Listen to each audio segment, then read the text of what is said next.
কাকে ফোন করছিস তুই? হ্যালো, হ্যাঁ শিব, তুই ঠাম্মিকে আটকা। হ্যাঁ, শোন, অনেক কিছু বলবে, অনেক কিছু বোঝাবে, তুই কিছুতেই কান দিবি না। তুই কোনোভাবেই ঠাম্মিকে ট্রেনে উঠতে দিবি না, ঠিক আছে? আমি আসছি। ঠাম্মিকে কিছুতেই গ্রামে ফিরে যেতে দিবি না। আরে কি বলছিস মেজদা? ট্রেন তো ছেড়ে দিয়েছে। কি? হ্যাঁ, প্ল্যাটফর্ম থেকে ছেড়ে দিয়েছে ট্রেনটা।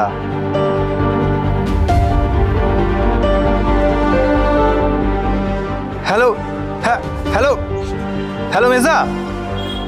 উফ, কি যে করে না মেজদা।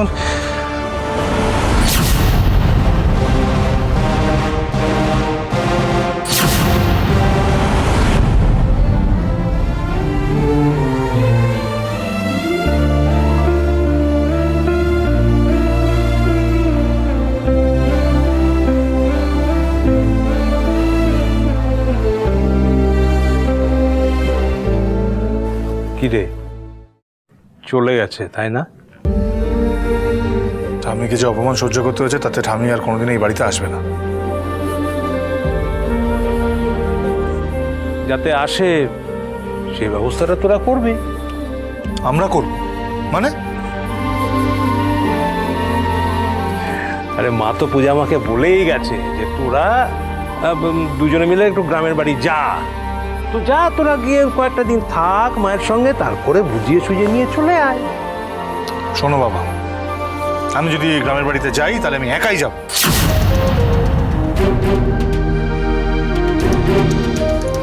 ঠাম্মি আমাকেও যেতে বলেছে। তো যাবেন, যাবেন, আপনি একা যাবেন। ভাববেন না যে আপনি আমার সঙ্গে যাবেন, আপনি একা যাবেন।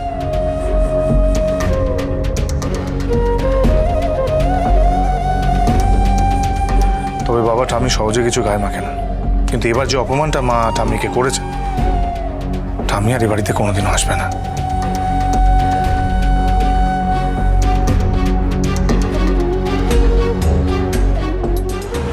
এই তো, নাম নিতে না নিতেই মাতৃদেবী হাজির হয়েছেন। কেন আমাকে নিয়ে আলোচনা হচ্ছিল বুঝি? হ্যাঁ, আমার কথা হচ্ছিল? তা কি কথা হচ্ছিল? কি গো? কি আলোচনা হতে পারে বলে তোমার মনে হয়? হ্যাঁ, তুমি এত স্বার্থপর মানুষ? ওই বৃদ্ধ মানুষটাকে তুমি অপমান করে বাড়ি থেকে তাড়িয়ে দিলে, এই বাড়ি থেকে চলে যেতে বাধ্য করলে। আমি কাউকে কিচ্ছু বাধ্য করিনি, আমি কিছু করিনি।